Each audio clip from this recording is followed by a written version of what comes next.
जोहार। पूरे देश भर में लोकसभा चुनाव अब समाप्त हो चुका है। कल चुनाव परिणाम सामने आने वाले हैं और सभी की नजरें अब चुनाव परिणाम पे है। उससे पहले तमाम जो टीवी न्यूज़ चैनलों ने एग्जिट पोल पूरे देश भर में जारी किया है, जिसमें एनडीए की सरकार बनती दिख रही है। एक बार फिर मोदी प्रधानमंत्री बनते नजर आ रहे हैं, लेकिन अभी ये हकीकत नहीं है। परिणाम अभी नहीं आया है, परिणाम कल आना है। तो हम लोग चर्चा करेंगे झारखंड पे कि झारखंड में 14 लोकसभा सीटों पर जो एग्जिट पोल आया है, कितना एग्जैक्ट है ये एग्जिट पोल, और झारखंड में कौन कौन से ऐसे सीट है जहां पे एनडीए उम्मीदवार जीत रहे हैं और जहां पे एनडीए या कोई निर्दलीय प्रत्याशी जीत रहे हैं। हमारे साथ चर्चा करने के लिए जुड़े हुए हैं पॉलिटिकल जानकार जो झारखंड के पॉलिटिक्स में काफी पैनी नजर रखते हैं और जुड़ चुके हैं। रजाउल जी, सबसे पहले आपका स्वागत है द न्यूज़ खजाना में। जी जोहार, आपके सभी दर्शकों को जोहार। जी रजाउल जी, हम लोग चर्चा कर रहे हैं एग्जिट पोल का। पूरे देश भर में एग्जिट पोल 1 तारीख को जैसे 7वें चरण का चुनाव खत्म हुआ, वोटिंग खत्म हुआ, वैसे ही तमाम चैनलों ने एग्जिट पोल जारी कर दिया। उस एग्जिट पोल के बारे में आप क्या कहना चाहेंगे? कितनी सच्चाई एग्जिट पोल की है? और जैसे ही उसमें कोई पूरे देश भर में मोदी की सरकार एक बार फिर से बनती दिखाई जा रही है, क्या कुछ कहेंगे इसको लेकर? देखिए, एग्जिट पोल जो है वो एग्जैक्ट पोल नहीं है। और पहली बात है कि एग्जिट पोल जो किया जाता है जब लोग चुनाव दे के बाहर निकलते हैं, तो कुछ जो एजेंसियां हैं वो उन पे सर्वे करती है और लोगों से पूछती है और बताता है कि इस पार्टी को इतने मिलने वाले हैं, इस उम्मीदवार को इतने लोगों ने लगभग वोट दिया होगा। तो ये जो है एक अनुमान एक लगाते हैं। लेकिन रहा सवाल कि जो कंपनियां हैं, चाहे इंडिया टुडे एक्सिस हो या सी वोटर हो, ये कंपनियां कभी नहीं बताती है कि कहां हमने एग्जिट पोल किए हैं, कहां कितने लोगों को हमने भेजा है। देखिए, ये देश बहुत बड़ा देश है और यहाँ बहुत ज्यादा डाइवर्सिटी है, बहुत विविधताएं हैं देश में। अलग अलग भाषा है, अलग अलग जाति है, अलग अलग धर्म के लोग हैं। तो इस देश को एक एक चीज से एक तरह से इसको आंकना सही नहीं रहता, क्योंकि कई बार आप जैसे कोई विधानसभा है या लोकसभा है, वहां लोकसभा में कई लोकसभा में हमने देखा कि 22 लाख, 25 लाख, 30 लाख वोटर होते हैं।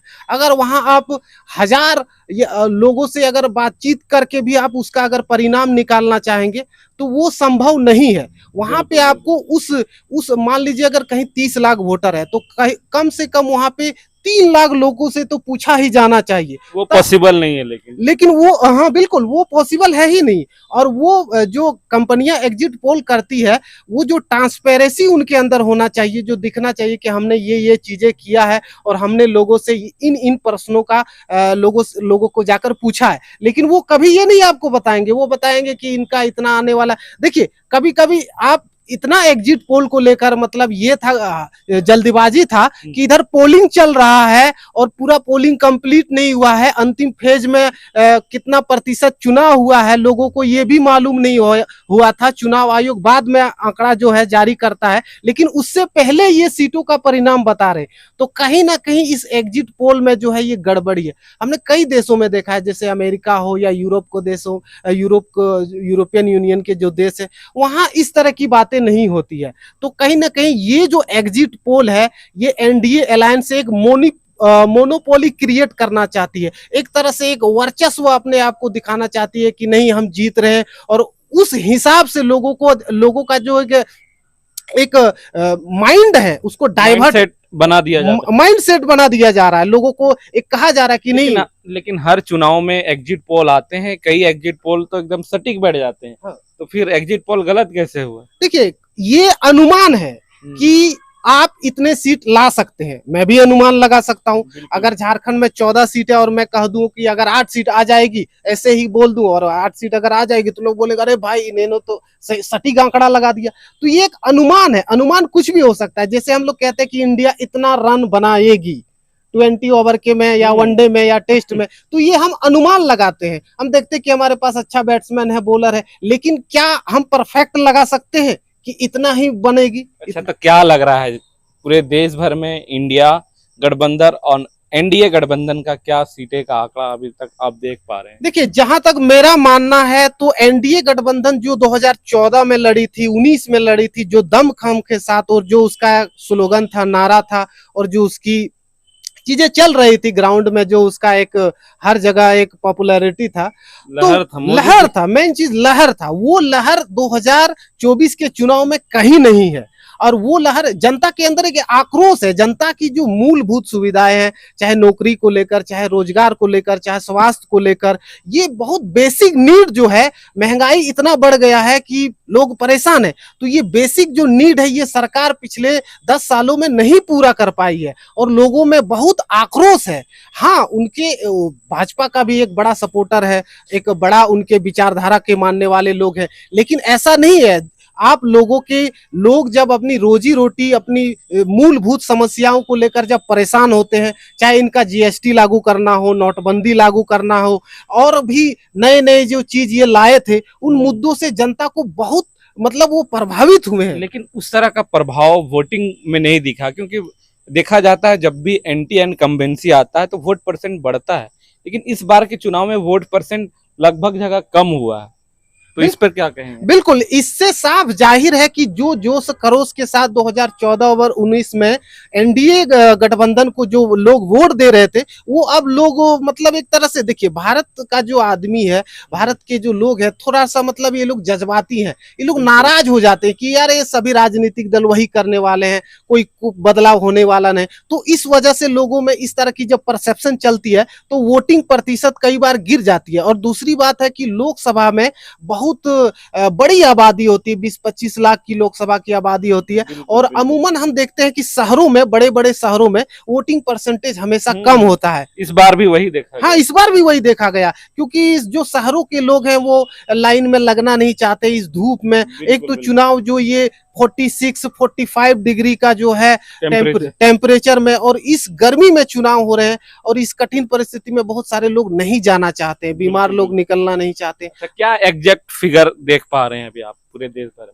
देखिए, मेरा जहां तक मानना है और जहां तक अभी जो लग रहा है, जिस परिस्थिति में इंडिया गठबंधन है, तो मुझे लग रहा है कि किसी तरह 290-95 के आसपास में इंडिया गठबंधन पहुंच रही है। जो लोगों का जो एक प्रॉब्लम है, लोग जिस तरह बता रहे हैं ग्राउंड पे, उस हिसाब से लग रहा है। एनडीए देखिए, अगर वो 295 लाएंगे तो जाहिर सी बात है कि एनडीए का, जहां तक मेरा सवाल है, ये 220 से 30, मतलब रखिए 240 से ये ज्यादा क्रॉस नहीं कर सकती है। यही बात जो आप बता रहे हैं 290, 295, तो इंडिया गठबंधन के तमाम नेता यही बात कह रहे हैं। बिल्कुल, देखिए इंडिया, लेकिन जो एग्जिट पोल आया है उसमें तो दिखाया जा रहा है कि फिर से तीसरी बार प्रधानमंत्री नरेंद्र मोदी बनने जा रहे हैं। यहाँ तक ये भी दिखाया, जो उनका नारा था 400 पार, तो किन्हीं ने 400 पार का भी आंकड़ा दिखाया। देखिए, यही चीज मैं आपको बता दूं, 2004 में जब इंडिया साइनिंग चल रहा था, अटल बिहारी वाजपेयी की सरकार थी, तो मनमोहन सिंह ने पूरी जितनी भी मीडिया थे और जितने भी एग्जिट पोल करने वाले थे, सब ने कहीं ना कहीं बीजेपी को जिता दिया था। लेकिन जो परिणाम हुआ वो कांग्रेस के पक्ष में हुआ। तो एग्जिट पोल से जब तक कि चुनाव का काउंटिंग नहीं किया जाए, जब तक कि मेन काउंटिंग नहीं किया जाए वोट का, तो इस तरह का आकलन करना और इस तरह का एक मोनोपोली क्रिएट करना ये ठीक नहीं है। ये कहीं ना कहीं अपने जो अपने कार्यकर्ता है, अपने नेताओं को लुभाने के लिए, देखिए इस देश में जो एक मीडिया है, कहीं ना कहीं मीडिया में एक तरह की हम पक्षपाती रवैया कुछ सालों से इसको देख रहे हैं कि मीडिया जो है कि विपक्ष के जो आंकड़े हैं या विपक्ष के चुनावी प्रचार जो है, विपक्ष के जो सभाएं थे, उतना उसको कवर नहीं मिला। देखिए, अकेले मोदी जी ने 80 इंटरव्यू दिए हैं। ये सबसे बड़ी बात है कि एक अकेला प्रधानमंत्री जी, अगर इतनी ही सीटें आने वाली थी तो 80 इंटरव्यू देने की उनको जरूरत नहीं थी। और दूसरी चीज थी कि वो इंटरव्यू में बार बार एक ही बात कर रहे थे, घुसपैठिए, तो मुसलमान, तो ज्यादा बच्चे पैदा करने वाले, और उनके पास जो है कंटेंट एक तरह का बचा नहीं था। तो मोदी जी की भाषा भी इस चुनाव में कहीं ना कहीं ठीक नहीं रही, और इस पे चुनाव आयोग को एक्शन लेना चाहिए था, लेकिन चुनाव आयोग ने ठीक से लिया नहीं। और दूसरी चीज है कि विपक्ष को, नेताओं को जिस तरह घेरा गया, खासकर अरविंद केजरीवाल और हेमंत सोरेन का, जो एक स्वस्थ लोकतंत्र के लिए सही चीज नहीं थी। इन लोगों को भी प्लेइंग लेवल फील्ड मिलना चाहिए था और चुनाव प्रचार करने का, अपनी बातों को रखने का मौका मिलना चाहिए था। जो फिगर आउट बता दिए हैं कि पूरे देश भर में बोल रहे हैं कि इंडिया गठबंधन 290 295, बाकी बचे सीटों पे 230 240 तक एनडीए की गठबंधन जो वो सीटें ला रही है। लेकिन ये तय कल होगा, आज तक जो भी कह रहे हैं वो कुछ भी नहीं है, ये सब अनुमान लगाया जा रहा है। वही चीज है, एग्जैक्ट जब परिणाम आएगा, वोटों की गिनती शुरू हो जाएगी कल, तभी एग्जैक्ट लग पाएगा। अब हम लोग जिस राज्य में से हैं, झारखंड की बात करते हैं। झारखंड में 14 लोकसभा सीटें हैं, जिसमें हर तरह के जो एजेंसियां थी, जिन्होंने एग्जिट पोल किया, किन्होंने एनडीए गठबंधन जो उनको 8 से 10 सीटें दी हैं, वहीं जो इंडिया गठबंधन उसे 4 से 6 सीटें दिखा रही थी। वहीं कोई और जो एजेंसी है वो 10 से 12 सीट एनडीए को दिखा रही है, 2 से 4 इंडिया गठबंधन को दिखा रही है, और कोई कोई अदर में भी 1 सीट दिखा रही है। ये एग्जिट पोल अभी तक सामने जो निकल के आया है वो डाटा के हिसाब से। लेकिन आपका एग्जिट पोल झारखंड के लिए क्या कह रहा है? क्या 14 में से कितने सीटें एनडीए गठबंधन और कितना सीटें इंडिया गठबंधन की आ रही है? क्या अनुमान है? मेरा मानना है 4 से 5 सीटें एनडीए गठबंधन को। 4 से 5? बिल्कुल, मैं पहले भी आपको बताया हूं और अभी भी कह रहा हूं कि मुश्किल से 4 से 5 सीटें जो है एनडीए गठबंधन लाएगी, और बाकी जो सीटें हैं वो इंडिया गठबंधन को। तमाम जो एग्जिट पोल निकल के आ रहे हैं वो तो 8 से नीचे तो कोई दिखाई नहीं रहे, लेकिन आप ही हैं जो 4 से 5 बोल रहे हैं। इसके पीछे आधार क्या है आपका? देखिए, इसके पीछे आधार यही है, जो नेशनल टीवी है या फिर जो एग्जिट पोल करने वाले जो एजेंसियां हैं, वो झारखंड के बारे में ज्यादा जानते नहीं है, यहाँ की वोटिंग को लेकर नहीं समझते हैं, यहाँ को जो भाषाई और क्षेत्र चीजों को वो ठीक से नहीं समझते हैं। तो वो एक अनुमान में पिछले बार जो ट्रैक रिकॉर्ड जो देखते हैं उस अनुसार वो बोल देते हैं। तो ये चीजें यहाँ के, जब हमने मतदाताओं के, यहाँ के लोकल लोगों को जब पूछा, तो उस हिसाब से ये जो डेटा है ये सही नहीं है, और भाजपा यहाँ बहुत तरह मुसीबत में है। इसकी वजह है, पहला वजह है कि हेमंत सोरेन को जेल में डाला गया, तो इस वजह से इंडिया गठबंधन और जेएमएम को एक फायदा हुआ। दूसरा है कि आदिवासी वोटरों में उसके लिए रोष है। हाँ बिल्कुल, आक्रोश है, और वो जो आक्रोश था वो वोट के रूप में बदला, और संथाल की कई सीटों में जो एक आदिवासियों का वोटर था वो इंडिया गठबंधन के पक्ष में आया। दूसरा चीज है कि यहाँ जो लोकल इशू है, लोकल इशू को लेकर भी लोग वोट देते हैं। चाहे जैसे इंडिया गठबंधन के दलों ने जब 27% ओबीसी आरक्षण को भेजा, तो कहीं ना कहीं उन्होंने उस चीज को नेगलेक्ट कर दिया, उस चीज को हटा दिया। तो 9वीं अनुसूची में डालने की बात की, तो उसको भी फाइल राज्यपाल से आगे नहीं बढ़ पाया, और मॉब लिंचिंग का जो भी कानून बनना था वो भी नहीं हुआ। तीसरी चीज जो है कि दलित पिछड़ों में जो आरक्षण को लेकर एक जो प्रश्न खड़ा हो गया है, तो उनको भी लगने लग रहा है कि कहीं ये अगर सरकार, जो एनडीए सरकार अगर दोबारा आएगी तो आरक्षण पर कहीं समीक्षा ना कर दे, और तो उनको एक इस चीज का डर लगने लगा। दलित वोटर भी इस बार इंडिया गठबंधन के साथ है। और जैसे झारखंड में और भी कई मुद्दे हैं, पलायन को लेकर है, बेरोजगारी को लेकर है, तो इन चीजों को लेकर भी जो केंद्र सरकार की जो नीतियां थी वो ठीक से जमीन पे लागू नहीं होती है। के जो लोकल इश्यूज है वो कितना असर झारखंडी लोग कई सारी राष्ट्रीय जो मुद्दे होते हैं उसको ये ठीक से नहीं समझते। और दूसरी बात है कि राष्ट्रीय मुद्दे का जहां तक बात है, तो पिछले 19 के जो चुनाव था, उस चुनाव में यहाँ के लोगों ने भर भर के वोट दिया है।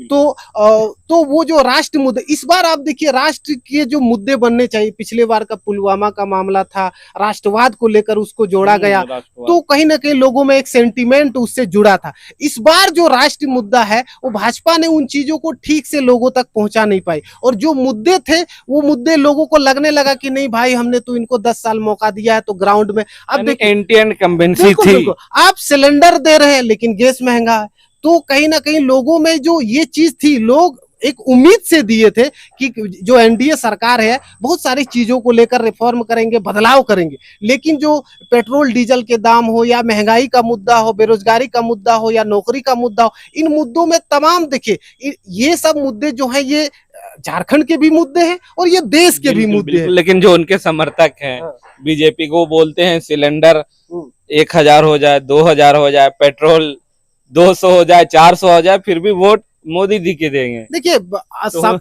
यहाँ महंगाई का कोई मुद्दा रहा ही देखिए, नहीं। अगर आप किसी के भक्त होंगे, किसी के समर्थक, उस तरह की आप अगर सोच रखते हैं तो फिर कोई उस तरह का फिर आप बात नहीं कर सकते। ये लोकतंत्र है भाई, ये डेमोक्रेसी है, यहाँ सबको अपना बात रखने का अधिकार है, सबको बोलने की आजादी है। आप किसी के पीछे भक्ति बन जाइएगा किसी का कि नहीं जी हमको कोई महंगाई बढ़ जाए, हमारे बच्चे नहीं पढ़ रहे हैं, रोजगार है, बेरोजगारी है, लेकिन हम उनको ही, तो आप कहीं ना कहीं आप मेंटली, मानसिक रूप से आप बीमार हैं। तो बीमार लोगों के बारे में कुछ कहा नहीं जा सकता। चलिए ठीक है, आपने कहा है कि 8 सीटें इंडिया गठबंधन और जो बाकी बचे सीटें वो एनडीए गठबंधन जीत रही। तो ऐसे कौन सी सीटें हैं जहां आपको लग रहा है कि इंडिया गठबंधन जीत रही है? देखिए, ऐसे कई सीटें हैं जिनके बारे में आपको बताना चाहता हूं। जैसे लोहरदगा की जो सीट है वो इंडिया गठबंधन निकाल रही है, और खूंटी की जो सीट है वो इंडिया गठबंधन अर्जुन मुंडा जो वहां हाँ, पर अर्जुन मुंडा।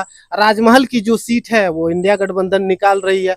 दुमका की जो सीट है वो इंडिया गठबंधन निकाल रही है। और रही बात गोड्डा की, तो गोड्डा में जबरदस्त फाइट है। आपका कोडरमा की सीट भी इंडिया गठबंधन निकाल सकती है, और धनबाद की सीट में भी जबरदस्त टक्कर है, वहां भी निकाल सकती है। तो ऐसे कई सीट है जहां पे जो इंडिया गठबंधन है वो फाइट मजबूती से दे रहे। 4-5 सीट जो है इंडिया गठबंधन ऑलरेडी जीत चुकी है, लेकिन कुछ और जो सीटें हैं उसमें जबरदस्त वो फाइट में है, मतलब वो मैदान में कांटे की टक्कर में है। मतलब वहां पे जो मार्जिन होगा वो बहुत कम मार्जिन होगा, तो उस हिसाब से इंडिया गठबंधन के जीतने के चांसेस है।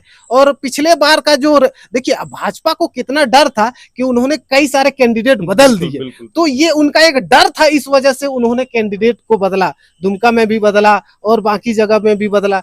तो वो जो डर है, वो डर, उस कैंडिडेट बदलने का जो लाभ है वो इंडिया गठबंधन को मिलेगा सीधा साधा। क्योंकि वो कैंडिडेट जो अपना ग्राउंड, मान लीजिए एक कैंडिडेट, एक जीता हुआ उम्मीदवार है, जब उन्होंने 5 साल काम किया, जब जनता उनसे सवाल करती तो उन्होंने उसका टिकट ही काट दिया, तो जनता फिर किससे सवाल करेगी? तो ये एनडीए का जो है ना, एक अलग तरीका है सीट निकालने के लिए, बड़े बड़े लोगों का कैंडिडेट चेंज कर, जैसे जयंत सिन्हा का टिकट काट के हजारीबाग में मनीष जायसवाल को दे दिया, तो भाई जयंत सिन्हा का जो परफॉर्मेंस है उससे कौन पूछेगा जाके, उनको तो आपने हटा दिया। तो ये जो है, ये जनता के प्रति जो जवाबदेही होता है, इस तरह का ठीक रवैया ये नहीं है। अच्छा ठीक, तो एग्जैक्ट फिगर आपने बता दिया, लेकिन एक सीट की बड़ी चर्चा है और बहुत दूर तक चर्चा हो रही है, गिरिडीह लोकसभा क्षेत्र से, जहां से 3 प्रमुख उम्मीदवार थे। आजसू से बोला जा रहा है, सर्वे में भी आ रहा है कि आजसू वहां से सीट जीत रही है। वहीं आजसू के चंद्र प्रकाश चौधरी जी, जेएमएम से मथुरा प्रसाद महतो जी, एक निर्दलीय जो जेबीकेएसएस के प्रत्याशी बनाए गए, जेबीकेएसएस के प्रत्याशी जयराम महतो जी चुनाव लड़े। बताया जा रहा है कि कांटे की टक्कर है वहां, और दोनों में, अन्य में भी दिखाया जा रहा है, यानी अदर में भी, तो अदर में यानी जो निर्दलीय प्रत्याशी जयराम महतो वो भी चुनाव जीत सकते हैं, या सीपी चौधरी या मथुरा प्रसाद महतो जी। क्या है गिरिडीह लोकसभा क्षेत्र का एग्जिट पोल क्या कुछ कह रहा है? देखिए, गिरिडीह में भी मामला जो है ना काफी टाइट हो गया है, और हाँ, काफी टक्कर की मामला। जैसे हमने पहले जब जिस तरह हम सोच रहे थे कि कहीं ना कहीं जयराम महतो ने जिस तरह ग्राउंड पे काम किया है और भाषा खतियान आंदोलन को लेकर जिस तरह वहां पे आंदोलन हुआ है, तो कहीं ना कहीं जयराम जबरदस्त वो लड़ाई लड़ रहे हैं। लेकिन बात है कि तीनों जो प्रत्याशी है वो अपने अपने समुदाय में, और उनका अपना अपना एक वोट बैंक है। जैसे एनडीए की जो प्रत्याशी आजसू का, तो उनका एक एनडीए का सपोर्ट है, उनको उस तरह की वोटिंग मिलेगी। फिर जेएमएम का जो है उनको ट्राइबल और फिर एक मुस्लिम कम्युनिटी का उनको वोट मिल सकता है। उसी तरह जयराम जो है अपनी कुर्मी कम्युनिटी और मुस्लिम कम्युनिटी से उम्मीद कर रहे हैं। तो ये कहना अभी मुश्किल लग रहा है कि कौन जीतेगा कौन हारेगा, ये तो कल पता चल जाएगा। लेकिन है कि मेरा मानना है कि ये जो चुनाव है ये त्रिकोणीय तरह का हो जा रहा है, और जो जीत का जो मार्जिन रहेगा विन परसेंट वो बहुत कम हो सकता है। इस तरह की वहां पर स्थिति बन गई है। लेकिन बिल्कुल जयराम भी फाइट में है और वो अच्छा मुकाबला कर रहे हैं, अच्छी लड़ाई लड़ रहे हैं, यानी जीत सकते हैं, वहां कोई भी जीत सकता है। हाँ जी, कोई अच्छा चलिए, आप तो बात हो गई, हम झारखंड की बात करेंगे, क्योंकि जब तक चुनाव देखा जाता है, मैनली की जातीय समीकरण जब तक चुनाव में नहीं आएगा तब तक चुनाव होता ही नहीं है। खासकर झारखंड बिहार के क्षेत्रों में जातीय समीकरण देखा जाता है। लेकिन आपने 8 सीटों का दावा किया है, तो क्या इंडिया गठबंधन के और कौन कौन से जातियां थी जो उनसे जुड़ी और वोट किए उनको, क्या देखिए अनुमान लगा हाँ पाए? देखिए इंडिया गठबंधन के बाद एक आदिवासी का जो उनके पास एक जेएमएम का एक ट्राइबल का स्ट्रांग होल्ड उनके पास है, तो उनके साथ पहले से भी था। और जो भाजपा ने राज्य में किया और जो उन्होंने मणिपुर में चाहे हिंसा हो या आदिवासियों के लिए उनका जो रवैया था, इस वजह से जेएमएम का जो वोट जेएमएम को तो जाना ही जाना था, प्लस एक वो मुश्त वोट। एक मुश्त, प्लस वो कांग्रेस को भी, और वो जैसे सीपीआई एमएल जो चुनाव लड़ रही है, आरजेडी लड़ रही है, तो उनको भी गया। दूसरा चीज है जब संविधान की बातें हुई, जब लोकतंत्र की बातें हुई, जिस तरह इलेक्ट्रोल बॉन्ड को लेकर और सारी चीजें हुई, जिस तरह सांप्रदायिक और जो बयानबाजी रही, तो उन कई सारी वजहों से जो एक दलित और जो एक बैकवर्ड का वोट जो परंपरागत बीजेपी और एनडीए का माना जाता था, उसमें एक तरह से घुसपैठी हुई है, सेंधमारी हुई है, और वो जो वोट है वो इंडिया गठबंधन की तरफ आ सकता है। और प्लस आप देखिए कि झारखंड में बड़ी जातियां जैसे पसमानदा समुदाय है, तो इनका एक बड़ा वोटर जो है वो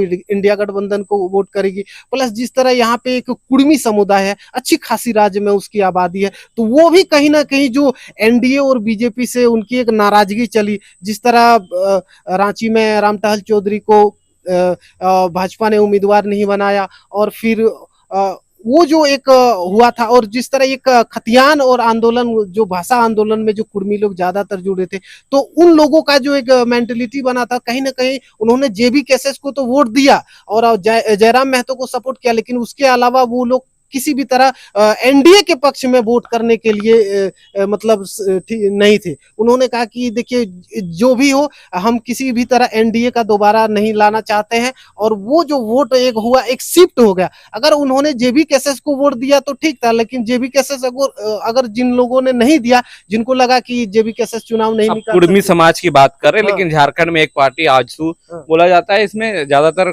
कुर्मी समाज के ही लोग हैं। तो हाँ। कुर्मी आजसू एनडीए के साथ थी गठबंधन में, तो क्या देखा जा रहा है कि आजसू के जो वोटर हैं, कोर वोटर, वो तो एनडीए के साथ जाते दिख रहे हैं इस हिसाब से। देखिए बात आजसू की जो एक अपनी प्रतिष्ठित थी, उनका अपना एक समाज में कुर्मियों के बीच जो एक पॉपुलैरिटी थी, लोग उसको चाहते थे, तो उस तरह की जो अब आजसू है वो ऐसी रही नहीं।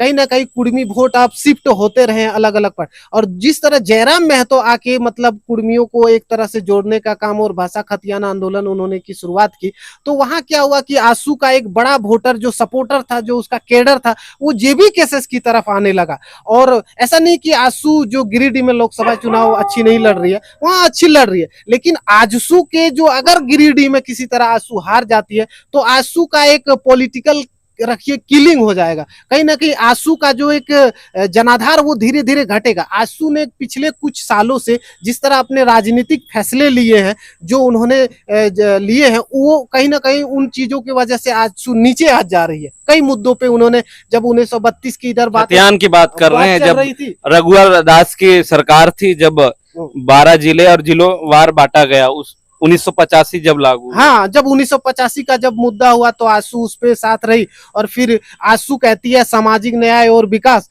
और उसका सामाजिक न्याय कहीं पे दिखता नहीं है। दूसरा चीज है कि आजसू को भाजपा ही कुछ छोटा कर दी है। दूसरा तो छोड़िए, भाजपा ही नहीं चाहती कि अब आजसू रहे। एक से पहले 6 सीटें जीता करती थी आजसू विधानसभा में, अब धीरे धीरे 2-3 सीटें रह गई है। तो कहीं ना कहीं सुदेश महतो जो एक राजनीतिक दल चला रहे थे और सभी समुदाय को लेकर लेने की बात कर रहे थे, सामाजिक न्याय की बात कर रहे थे, तो बीजेपी में रह के सुदेश जो महतो जो है कहीं ना कहीं छोटा हो गए। वो खुद निर्णय लेने में अब वो सक्षम नहीं लगता है कि जो भी बीजेपी के साथ गठबंधन करती है, क्षेत्रीय पार्टी, उसे धीरे धीरे खत्म कर दिया जाता है।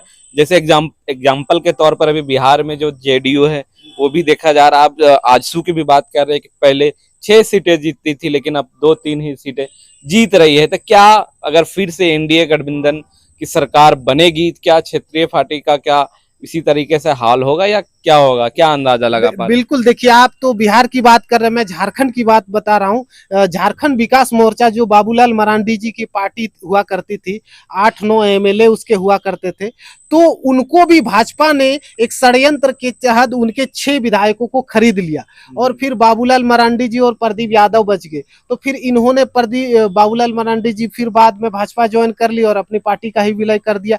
तो देखिए एनडीए का जो ये एक रवैया है क्षेत्रीय दलों का खाने का, निगल जाने का, ये पुराना है। अब देखिए महाराष्ट्र में भी उन्होंने शिवसेना के 2 फाड़ कर दिए, एक को अपने पास रखा, एक इंडिया गठबंधन के साथ है। उसी तरह एनसीपी के 2 फाड़ कर दिए, चिराग पासवान को भी उसी तरह कर दिए, 2 पार्ट उसके भी कर दिए। तो ये जो बीजेपी है, इनका ये पुराना एजेंडा है क्षेत्रीय राजनीतिक दलों को निगल जाना। तो यही ये निगल के इसलिए करते हैं क्योंकि इनको लगता है कि जो हमारे बीच में जो एक झारखंड के बीच में हम यहाँ के लोगों के बीच में जो काम करना चाहते हैं, ये क्षेत्र पार्टियां हमको उस हिसाब से नहीं चलने देती। तो ये देखिए क्षेत्र पार्टियां ये कुछ कुछ अभी भी इनके साथ है, जैसे जेडीयू वगैरह है, एलजेपी चिराग भी अभी भी उनके पास है, लेकिन एक तरह से ये दिखाने के लिए कि भाई हमारे पास भी पिछड़ों की पार्टियां हैं, दलितों की पार्टियां हैं, हम भी सामाजिक न्याय की बात करते हैं। लेकिन सुदेश महतो को इतना छोटा कर दिया गया है कि सुदेश महतो अगर अगले विधानसभा में कहेंगे कि हमको 8 को टिकट दिया जाए, तो बीजेपी उनको 8 को भी इस माहौल में देने के लिए रेडी नहीं है। तो कहीं ना कहीं वो राजनीतिक दलों से पहले अप्रोच करते हैं, उनको फिर मिलाते हैं, फिर उनकी पॉलिसी समझते हैं और धीरे धीरे उनको निगलने का काम करते हैं। फिर वो जब उनके कंट्रोल में आ जाते हैं, उनके नियंत्रित में आ जाते हैं, तो उनको भागने का डर। आज हर क्षेत्रीय दलों को सीबी हो, सीबीआई हो, ईडी हो, इनकम टैक्स हो, सबका डर लगा रहता है। तो सुदेश महतो को भी कहीं ना कहीं ये डर सबका डर है। इस वजह से वो अपने वैचारिक मतभेदों के कारण अपने मांग को नहीं पूरा करती है जो भाजपा, फिर भी वो एक तरह से उनकी जो एक इस परिस्थिति में उनकी जो मजबूरी है, उस मजबूरी में भी उनके साथ उनको रहना पड़ रहा है। चलिए, तो एक और क्वेश्चन ले लेते हैं कि क्या बदलेगा 2024 में, अगर अब कल कुछ भी हो सकता है, एनडीए सरकार बनी या इंडिया सरकार बनी, तो क्या बदलाव देख रहे हैं आप? देखिए अगर एनडीए की सरकार बनेगी तो वाकई में जो लोकतंत्र है इस देश में उस पे संकट है।